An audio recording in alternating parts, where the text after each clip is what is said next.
Thanks, Brother Michael. Well, brothers and sisters, we're going to talk about resurrection this morning, and I'd like you to join me in 1 Thessalonians chapter 4, if you would, because we didn't quite get to deal with the final couple of verses in that chapter, and we very quickly, by the way, went through verse 16. I did it much more thoroughly this morning with the teenagers.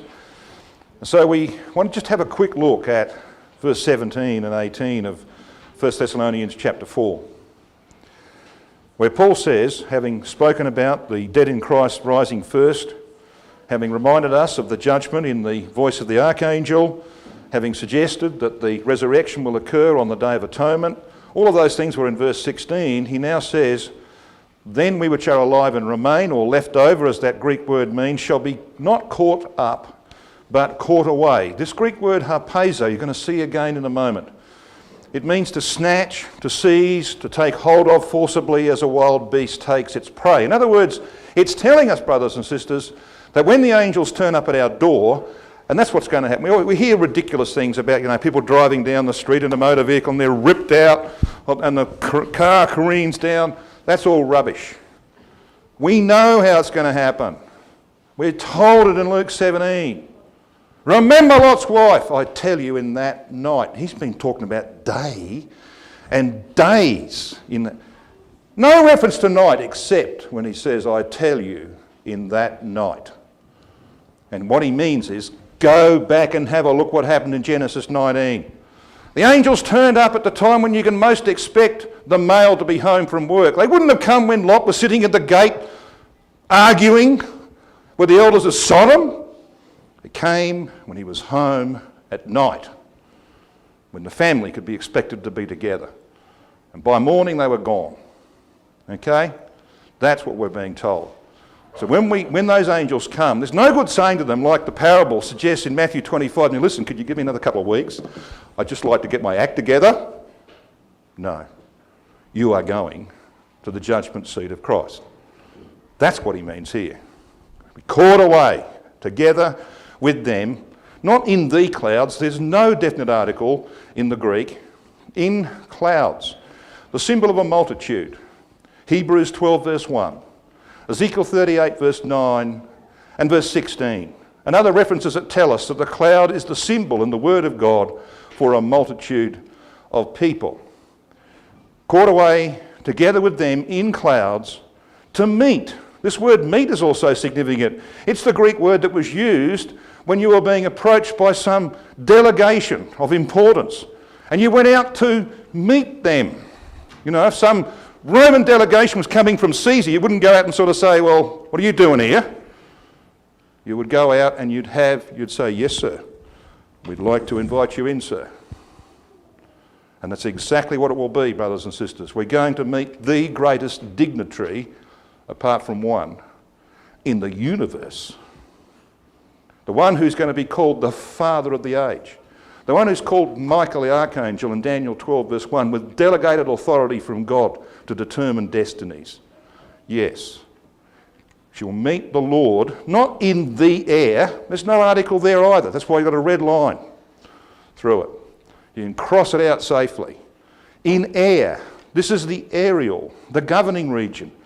Paul talks in Ephesians 2 verse 2 about the prince of the power of the air. And then in chapter 6 of Ephesians, verse 12, he tells us who it is. He says, we wrestle not with flesh and blood, but against principalities, against those who control the air, the princes of this age. He's talking about governments. You see, the whole point of the resurrection, as we saw yesterday, is that Christ is coming to put together an army, that he might establish a new aerial, a new government for our world. That's the purpose of the return of Christ, to raise the dead and to gather those who are alive and remain. And so he says, wherefore comfort one another with these words. So when the angels do turn up, what method of transfer might we expect? Well, we're going to see in a moment. But these are this is the symbology, this is the figures of speech that the apostle is using. He talks about meeting the Lord in the aerial. Well, how's this going to come about? Well, the Son of Righteousness of Malachi 4 verse 2, beaming today down upon the sea of nations that are casting up mire and dirt, here and there evaporates, one of those little droplets, and they go up and form clouds of witnesses. And their first work will be to drop the storm, the hailstorm, upon this world of Revelation 16 and verse 21. It'll come down like hailstones. But when that work is done, Psalm 72 verse 6, that they shall come down like rain upon the mown grass, mown down by the hailstones. So you see the language that Paul is weaving into this? And what's the purpose of it? Well, to establish this new government. Now this is what we've been reading about in 1 Thessalonians 4. This is a summary of what Paul said. The living saints will not precede the dead. Christ will return with a shout or a command that will awaken the dead. He will come with the authority of the archangel to forgive or condemn, to invite in participation or to banish. The dead having been raised, he will gather the living with them into a place of judgment, and he will grant a reward to the faithful, rulership in the kingdom at his side. So shall we ever be with the Lord, says the apostle. And it's all about to happen, isn't it? All about to happen, because this is the purpose, to establish the new Ariel. This is the hierarchy of the kingdom age. Yahweh's always going to be at the pinnacle of that, of course, but he has delegated to Christ all power in heaven and in earth. That's why Christ is called in Isaiah 9 verse 6, the Father of the age. It's like he's the God, the Father, is on earth in the person of Jesus Christ. The Father. That's why Paul says in 1 Corinthians 15 that when the 1,000 years is up, he gives the kingdom back to God. He's got that massive authority to rule for God on earth, but he won't be doing it alone, because he will have with him his immortalised brethren, and they will rule with him as lords and kings. He's King of kings and Lord of lords. They're kings and lords. They're king priests. And the angels will be a delighted audience. That's why they're off to the side there. That's what Brother Roberts calls them, a delighted audience, because they will be watching for 1,000 years the results of 6,000 years of work. And they will take great delight in that, just like we older brethren take great delight in seeing younger brethren coming up and taking over our role, so we don't have to stand up here anymore. Don't we, Brother Dev? Yes. So the angels will stand back and delight in what they have accomplished over that 6,000 year period of human probation. Paul says in Hebrews 2 verse 5, for unto the angels hath he not put in subjection the world to come, whereof we speak. And the word in the Greek there for world is oikomene. And oikomene means the inhabited world. Normally when it's used in the New Testament, it refers to the Roman world. Obviously here it's talking about the inhabited world of the kingdom age. So the angels will be off to the side, but not, of course, eliminated. There is a delighted audience. And we have a mortality line. We have a mortality line. Beneath that mortality line, you've got the restored tribes of Israel as the head of the nations and the mortal populations of the nations. But there's another group there which we're going to talk about at the end of the week. They're not listed on that chart. They sit actually here. It's the young children of Christadelphian parents who were too young to be held responsible at the judgment seat of Christ, who are going to be in the land promised to Abraham and have one of the greatest privileges that could ever be given to a Christadelphian young person. We'll come to that, God willing, at the end of our studies this week. So how do we get there? Well, here are some examples of mortal transfer. Now, for the sake of time, you want to go to Acts 8, I'm happy with that, but I'm not going to go there because I need the time. In Acts chapter 8, verses 39 and 40, Philip's been preaching to the Ethiopian eunuch. And he baptises him, and all of a sudden, Philip disappears. Now, he's down in the Negev. He's gone down here into the Negev. He's somewhere down beyond the Gaza Strip area. Okay? And then all of a sudden, he's gone. And the record says he's caught away. Harpazo. This is the word used in 1 Thessalonians chapter 4 and verse 17 of our removal to the judgment seat of Christ. All right? Caught away. Now, if you'd asked Philip, Did you enjoy the coastline as you were passing over Ashkelon? There's a nice beach at Ashkelon, we've just been there. Did you enjoy it? He would have said, what are you talking about? I never saw any coastline. And neither did he see a coastline. Any more than Enoch or Elijah, who were translated, saw where they were being removed to and saw what was between. Picked up, dropped. That's what happened to Philip. That's what happened to Enoch. That's what happened to Elijah. And it's going to happen to you and me. And it happened to the apostles as well.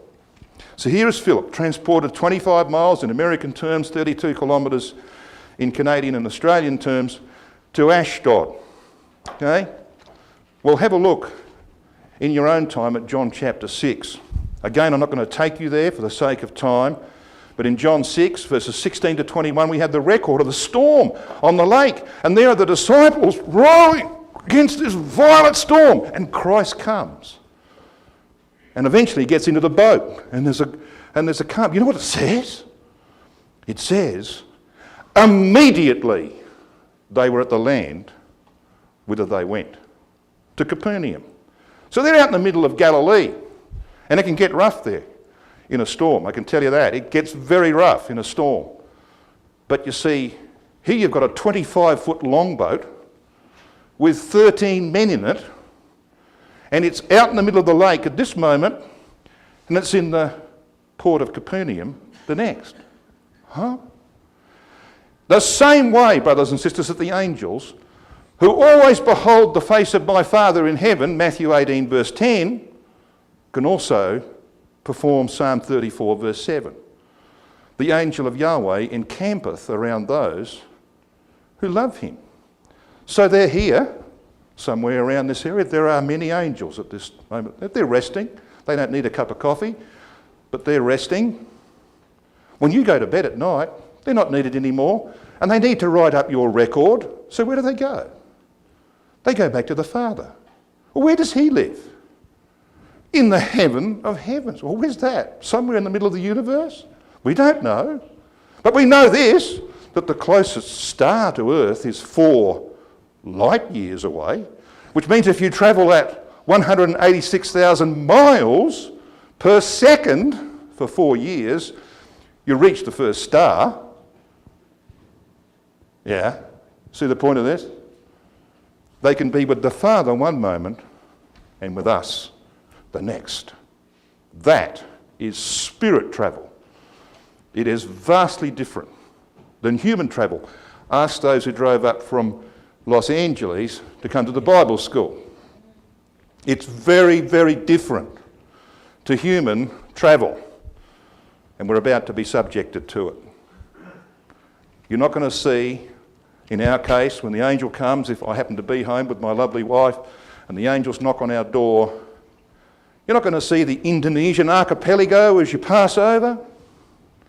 One moment you'll be at 4 Patman Road, and the next moment before Mount Horeb. That's how it's going to happen. And we've got clear scriptural evidence of that. I want you to come to 1 Peter chapter 4.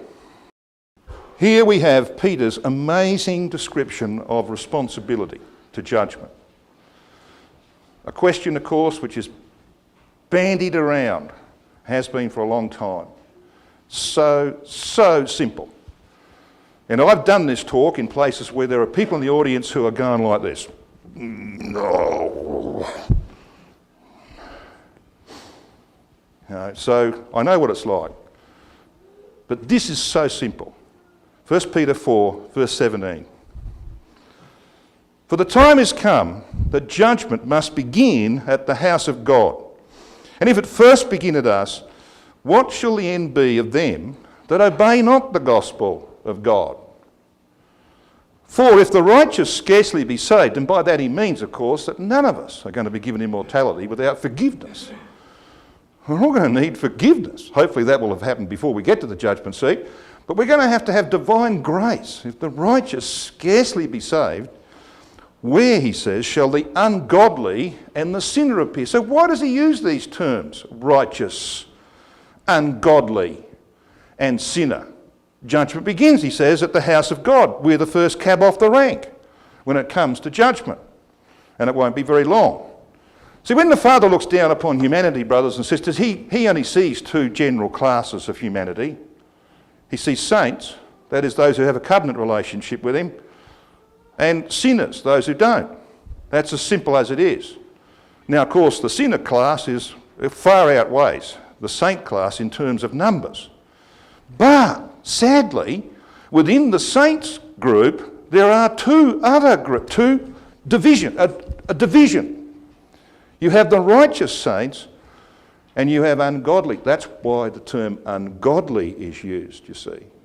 Because these people, if they're saints, should be godly. But unfortunately, they're ungodly. So, when he comes to turn to the other side of this equation, you've got the sinners here on the right-hand side. Now, amongst them there are enlightened sinners, like the man in the parable of Matthew 22, who comes to the wedding feast without a wedding garment. Now, in those days, you couldn't get through the door. They had a narrow door. And they had a man standing there with a pile of wedding garments over his arm. So this guy pushes past and says, I'm not wearing one of them. I grew up in the truth. I know the truth. But I ain't going to submit to baptism. That's not for me. He's only asked one question, isn't he? Friend. He could have been a friend, couldn't he? Friend. How camest thou in hither not having a wedding garment? And the Greek word for negation there, not, is the word that indicates that he knew he didn't have a wedding garment. Ask me about that later. We don't have time to do that now. He knew full well he didn't have a wedding garment. It was deliberate. Only one question asked. It's interesting, isn't it? Because you see, on the saints' side, we are going to be held responsible. We have a covenant relationship if you're baptised, and you're responsible for outcomes. So you're going to be interviewed. We'll talk about this in our next studies, God willing. We're going to be interviewed by the angel to see whether or not we have been responsible in the way that we have treated the deposit that was given to us in the truth. That's responsibility. But on the other side of this equation, the enlightened sinners are going to be held accountable. You'll say, well, that's semantics. No, it's not semantics. You see, responsibility is where you expect people to produce outcomes. If I give my son $10, I expect him to come home with something that's worthwhile for $10. I'm going to ask him about it. But you see, if you refuse to accept the $10, then I'm not going to ask you what you did with it. I'm only going to ask you one question. You idiot, why didn't you accept the $10? That's the only question you're going to be asked. Got the point of this? So there's responsibility and there's accountability. So here we have the three groups who will be at the judgment seat of Christ. The unenlightened sinners, of course, they're the class he talks about when he says, where shall the ungodly and the sinner appear? He means this class here. But in verse 17 he said, what shall the end be of them that obey not the gospel of God? That incorporates all humanity, who have good reason, Romans chapter 1 says, to know that there is a God. And they should pursue that God, if haply they might seek after him and find him. So when the judgments come, they're guilty. Simple as that. So here are your classes, brothers and sisters, who will be at the judgment seat of Christ. The bulk of humanity, of course, not accountable. In ignorance, the vast majority of mankind fits into that class, but they will receive just judgment when those judgments fall in Armageddon and beyond. Got a picture? I haven't quite finished yet. I want to read verse 19. It says this, wherefore let them that suffer according to the will of God, and Peter is writing to a class of people who were subject to the most horrendous persecutions. This was the Nero era. This was the time when he would put Christians, as to use that term, on posts in his backyard and he would have dipped them in tar and lit them up so they were torches in his backyard while he practiced his charioteering. This was the time when people were tied up in new animal skins and thrown to the lions and other wild animals who tore them to shreds and ate them. So our brethren ended up as a handful of animal dung or a pile of ash. He's writing to those sort of people. And he says this, "Wherefore let them that suffer according to the will of God commit the keeping of their souls in well-doing as unto a faithful Creator." Now, if I was writing this, I wouldn't have used those words. I would have said unto a faithful God, a loving Heavenly Father. True? Why does he say unto a faithful Creator? Well, because resurrection is a recreation, that's why. And this word anastasis, which some say variously as anastasis, have it your way. This word anastasis means a rising up, a standing up from the root anastemi. To stand up, to cause to rise, is used 42 times in the New Testament. 39 of those it's rendered resurrection, once rising again, and once raised to life again, and once that should rise. So it's pretty obvious what it stands for, isn't it? The resurrection is clearly the standing up of dead ones, and it will be the virtual recreation of former beings into exactly the same mental, moral and physical state that they possessed prior to their death, minus whatever it might have been that brought them there. You know, if they were in a car accident and mangled to pieces, whatever, that'll be gone, but you will see them and you will know them. And I'm looking forward to it, brothers and sisters, like you are. And there's some special reasons in my life why I'm looking forward to it. I visit cemeteries pretty regularly the day after the Day of Atonement, which I believe will be the day of the resurrection. And I go there in the hope, it's been vain so far, in the hope that I will see disturbed ground. There was evidence of the resurrection of Christ, wasn't there? There was an open tomb. The stone had been rolled away. Yeah. There was clear evidence.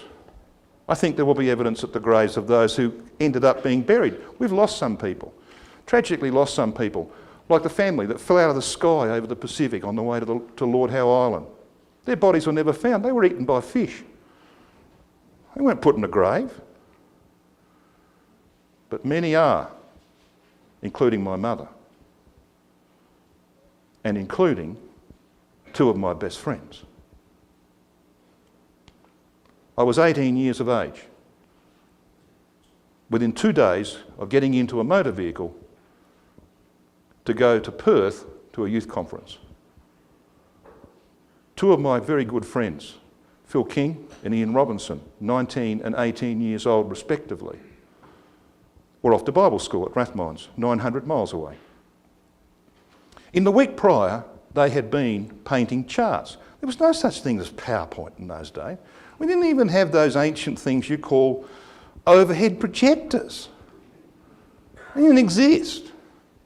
You wanted to put something up in front of people, you had to paint charts, like Maury Stewart used to do. And they had been painting charts till 1 o'clock, 2 o'clock in the morning, all that week. Then they left on a Friday to drive through the night to go to a Bible school 900 miles away. And as the morning sun arose, the driver, Phil, fell asleep. The old Holden vehicle, the FX Holden they were driving, slammed into a eucalyptus tree that makes these pine trees or fir trees, whatever they are here, look like toothpicks.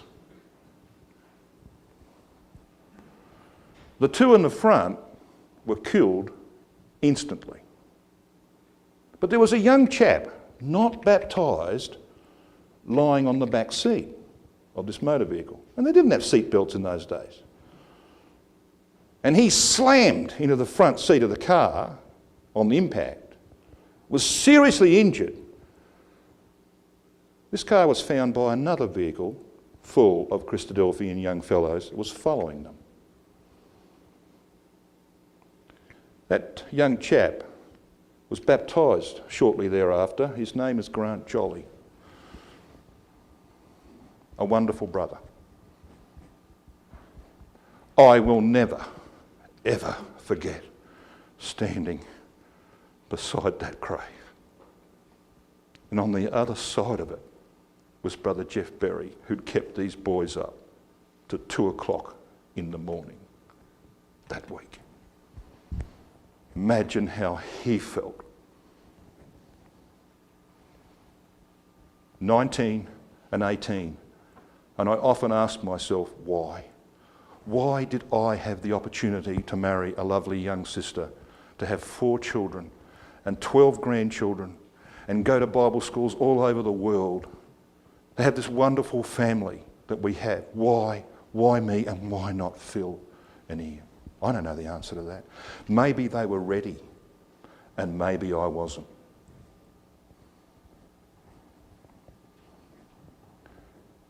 I'm going to see him soon. And so are you. That's why this is so important, brothers and sisters. There were Corinthians who didn't believe in the resurrection. But we do. I want you to come to 1 Corinthians 15.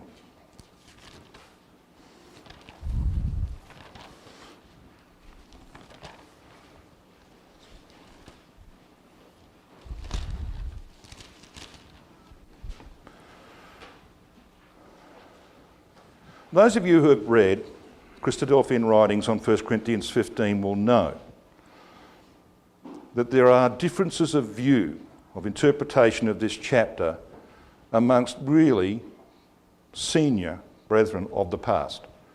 For example, Brother Roberts didn't agree with Brother Thomas. Brother Carter didn't agree with either Brother Thomas or Brother Roberts. And they're pretty big names, aren't they? So who am I? Who am I to suggest to you that I've got the answer? Well, I'm nobody.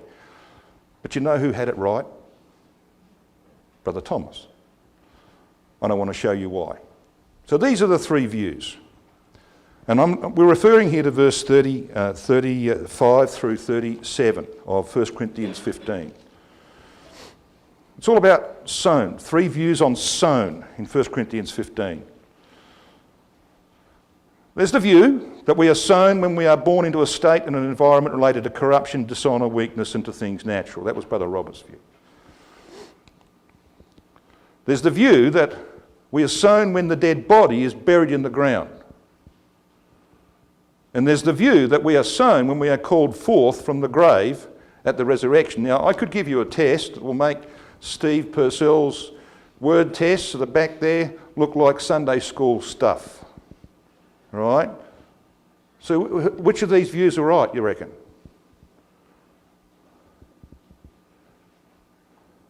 Well, I saw one sister put 3 fingers up. Now that's sort of having as they say, a bet 2 ways, isn't it? Sort of, well, 3 ways.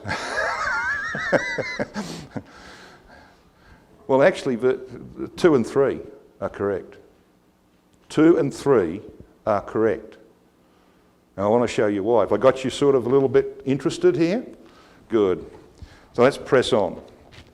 Verse 35, Paul says this to the unbelieving class in Corinth. He says, but some man will say, he's actually putting words in their mouth. Because he knew this is what they would say. How are the dead raised up? Well, what's this word raised here? Well, it means, it's a gyro. It means to rebuild, to cause to exist. It's not actually about the resurrection of the body. It's about where it ends up. The rebuilt. Where are you going to end up? That's the question. Proof? What follows? Context is critical in biblical exegesis, brothers and sisters. Never, and you're going to see this lesson here this morning, never ever press the meaning of a Greek word from a so-called lexicon against a context. Never. All right? Very, very important. Mind you, we're going to see that the Greek words used here are correctly used by Brother Thomas. And not widely understood in our community, by the way. So this word agyro is going to play an important part. Proof, and with, or as Brother Thomas translates it correctly, to or for what body do they come? So the question is, from these unbelievers in Corinth, oh, Paul, resurrection's rubbish. How can you take a pile of ash or dust and recreate the being that existed before. That's rubbish. And anyway, where does this end up? That's their question. Where does it end up? Well, Paul's going to give them an answer. Thou fool. And he means empty head, ignorant. That which thou sowest is not quickened or given life, except it die. It's a very simple principle, isn't it? Except a corn of wheat fall on the ground and die, it cannot live. It's simple. And that which thou sowest not that body that shall be, but bare or naked grain. It may chance of wheat or of some other grain, but God giveth it a body as it hath pleased him, or as that could be better rendered, according to his will. So what is his will? Well, it was expressed in Genesis 1 verse 11, that every seed would bring forth fruit after its kind. So if you planted wheat, you didn't expect to go out in 4 or 5 months and harvest barley, did you? You're going to get wheat if that's what you planted. And the point that Paul's making is this, that if you put someone who's mortal, who's died, into the ground, like you put seed into the ground, what do you expect to get out? An immortal? Like some people believe? The Oni and Zoe believers? No. You get out a mortal body because that's what you put in. The nature of the body when it comes out is the nature that you put in, on the principle of Genesis 1 verse 11. That's what Paul's talking about. So what's this word sowest here? It's the word spiro. Spiro. S-P-E-I-R-O. And it happens to be in the active voice. Very important fact, not often observed. It's in the active voice. And it means to scatter seed or to sow seed. Now, read it again, verse 37. And that which thou sowest, get the idea? The sower went forth to sow. Yeah, that's what that word means in that context. This word occurs 3 times in verses 36 and 37, all in the active voice. And Liddell and Scott's Greek lexicon will tell you that in the active voice it means to scatter seed or to sow seed. Got that one? Now I'm going to jump over, in 1 Corinthians 15, I'm going to jump over verses 39 to 41, because they're actually a little parenthesis in the record. I'm going to come down to verse 42, because there we meet another word. But let's just clearly establish in our minds what this is about. This is about the sower going forth to sow. It represents the burial of the dead body. Now, when a farmer wants to plant seed, he ploughs the field, he digs it up, puts the seed in, and then he covers it over. When you bury someone that's dead, what do? Ask Brother Paul. He does this all day. All right? He digs a hole in the ground. True, Paul? And you put a body in there, usually in a box. And what do you do then? You get the tractor and you push the dirt over. Simple, isn't it? That's what that word means. That's what Paul's talking about in verse 37. Naked grain, he says. Naked I came forth, says Paul, and naked I shall return. Let's come to verse 42. So also is the resurrection of the dead. Now notice that. What's the subject matter of verse 42 onwards? Burial or resurrection? You make the judgment. The word resurrection there, you're going to see in a moment, is anastasis, which means the standing up of dead ones. Got the context? Right. This word spiro in the Greek occurs 4 times in verses 42 to 44, but it's in the passive voice, where it speaks of the results of sowing, not the act of sowing, but what you get out of sowing. The word in the Greek is actually, and this is its form, spirito. You see it has a suffix. Passive voice, it means to spring or be born. Liddell and Scott, Greek lexicon. Now, is this correct? Context is your final arbiter. What's your context of verse 42? So also is the standing up of the dead ones. This is not about burial. This is about people popping out of the ground. Okay? That's your context. Then it says this. It is sown in corruption, it is raised in incorruption, it is sown in dishonour, it is raised in glory, it is sown in weakness, it is raised in power, it is sown a natural body, it is raised a spiritual body. What on earth is Paul talking about? He's talking about the resurrection of the body. And what's this word here? Sown. Well, we've seen it. It's this word, spiritai. To spring or to be born is the meaning of that word in the passive voice. Someone needs to be put in the ground, obviously. Oh, that's awful, isn't it? It says, sown in dishonour, raised in glory, 4 times. What's this word? Well, it's a gyro, but it's also got a suffix. It means to raise up, to rebuild, to cause to exist. So it's not talking about resurrection, it's talking about where you get at the end of the process. It's about glorification of the body. So here's the pattern of contrast that Paul's making. Bearing in mind that we've got to interpret this word as it springs forth, because that's the context, that raised means it's caused to exist. Paul is saying that when the body is brought forth from the grave, it comes out mortal, therefore it springs forth in a state of corruption, mortality, but by the time that the judgment process is finished and Christ turns to those on the right hand and changes their nature, you've got an end product. It's caused to exist in a state of incorruption. It springs forth in a state of dishonour. End of process, glory. Springs forth in weakness. We're going to see in Daniel if I've got time to do it. Ends in power. Springs forth a natural body created by immortality into a spiritual body. Got the point of that? So guess where you find all that? Anastasis. 1866. Dismissed by some people. Because Brother Thomas does make one mistake in anastasis. And his mistake is to misuse Genesis 2 verse 7, which is quoted in verse 45, to say that the resurrected body comes forth in the state of Adam's body before the fall. Wrong. But guess what?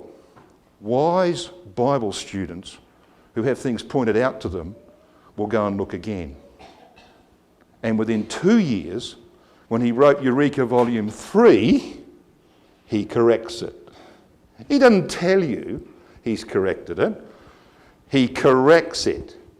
And you want the full story, you need to read the section on resurrection in a book entitled Events Subsequent to the Return of Christ, whose author is unknown.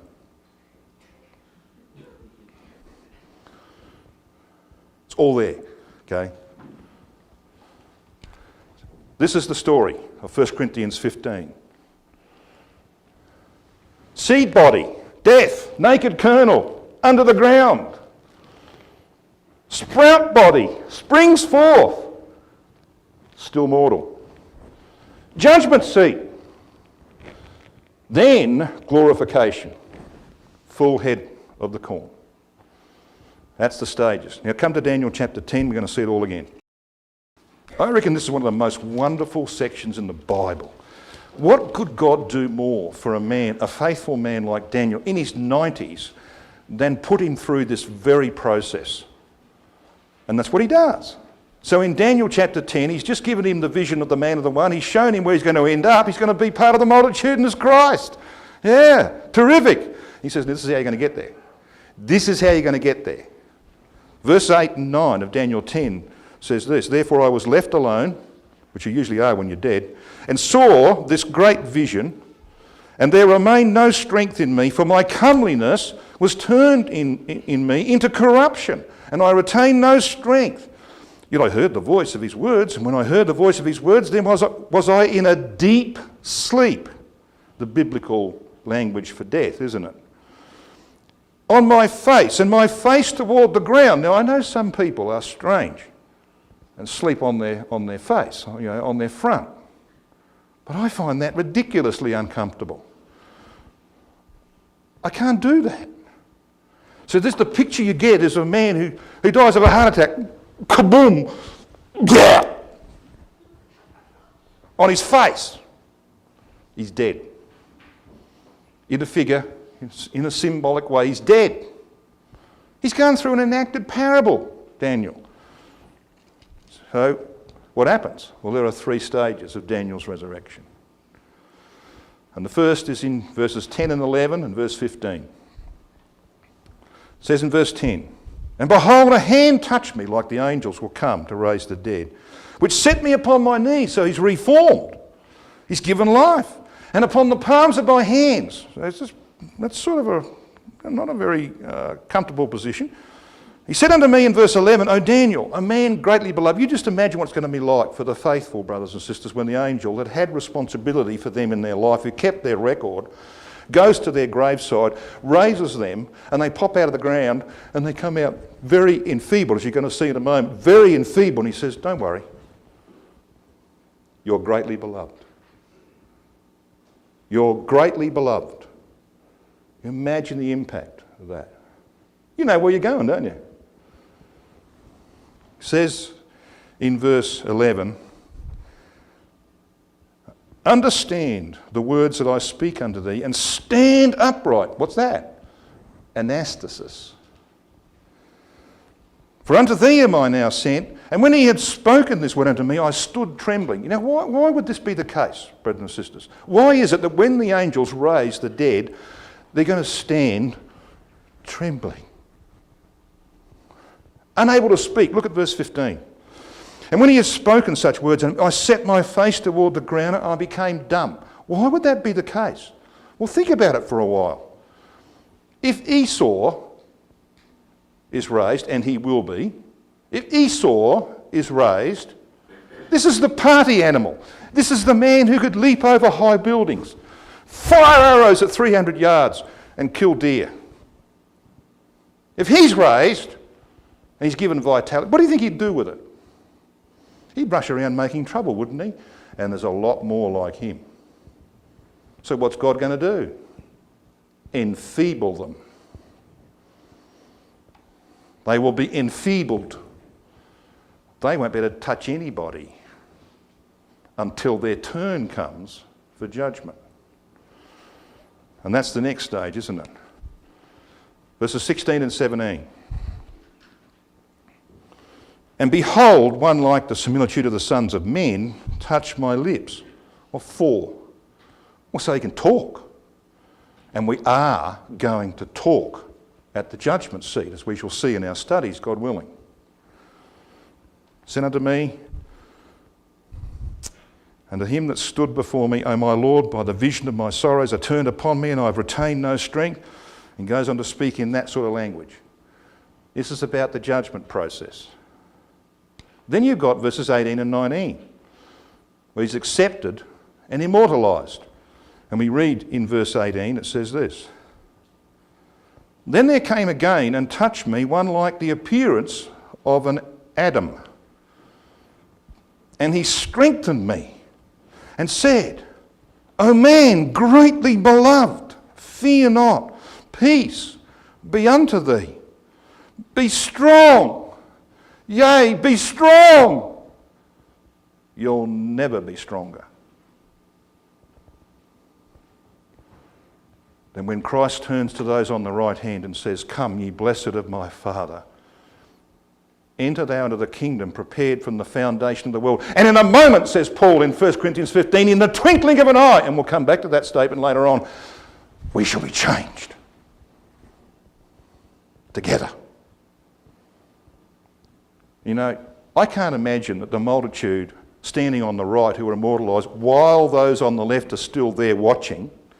I can't imagine that multitude on the right will stand and say, well, that was a lovely feeling to be made into an immortal. That was terrific. I think there will be such bouncing around and joy over there. It's over. I've lost. that nature that dragged me down so often. There will be such joy. You know how I can say that with confidence? It says it in Malachi 4. It says in Malachi 4 that they shall go forth like calves, released from the stall. You know what the word is in the Hebrew? Gamble. Now, not the stuff you do down at the Indian casino. Not G-A-M-B-L-E. It's G-A-M-B-O-L. Gambling. Like when you let your cattle out in Canada after 6 months locked away in a barn. What do? Wander out and say, well, it's lovely out here. No. They're limping around all over the place. That's what it's going to be like. We can be very thankful, brothers and sisters, that we know these things. And it's certain. It's absolutely certain. As Paul could say in his defence in Acts 24 and verse 15, we have hope toward God, which they themselves, the Jews, also allow, that there shall be a resurrection of the dead, both of the just and the unjust. And we have these words of our Lord Jesus Christ in John chapter 5. Marvel not at this, for the hour is coming in the which all that are in the grave shall hear his voice and shall come forth. They that have done good unto the resurrection of life, and they that have done evil unto the resurrection of condemnation.